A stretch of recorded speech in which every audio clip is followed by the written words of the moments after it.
আপনি কি কোনোদিনও ইএমআই এ গাড়ি কিনেছেন? যদি কিনে থাকেন তাহলে দেখবেন যে যদি সেই ইএমআই শোধ করতে না পারেন তো আপনার গাড়িটি ব্যাংক থেকে এসে নিয়ে যায়।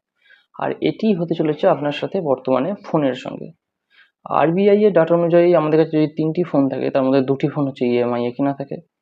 আর এই মুহূর্তে ভারতের জনসংখ্যা 1.4 বিলিয়ন, কিন্তু আমাদের কাছে ফোন আছে 1.16 বিলিয়ন। আর যেসব সংস্থা লোন দেয় বা বাজাজ ফাইন্যান্স ধরুন, এইচডিএফসি ক্রেডিট বা এসবিআই ক্রেডিট, এদের হিসেবে এই লোনের যে বাজার সেটি হলো প্রায় 1,00,000 কোটি টাকার একটা মার্কেট। আর এই অ্যাপ্লিকেশন তারা গত বছর থেকেই করে আসছে আরবিআই এর কাছে যে যদি কেউ লোন ডিফল্টার হয় 1 মাস বা 2 মাস বা 3 মাসে, তো তার ফোনটি ডিজিটালি ভাবে লক করে দেওয়ার জন্য।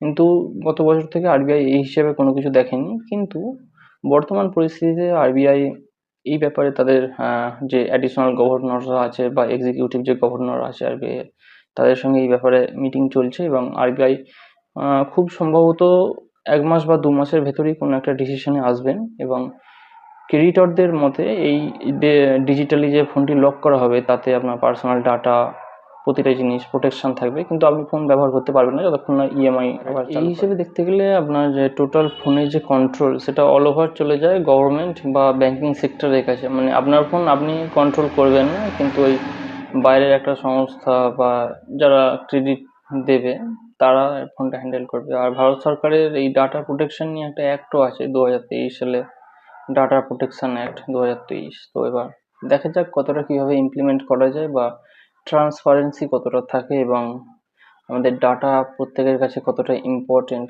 সেটা আমরা সবাই জানি, এবং সেটা সুরক্ষিত রাখাটাও একটা খুবই একটা কষ্টযোগ্য বা বিশ্বাসযোগ্য একটা কাজ। Thank you.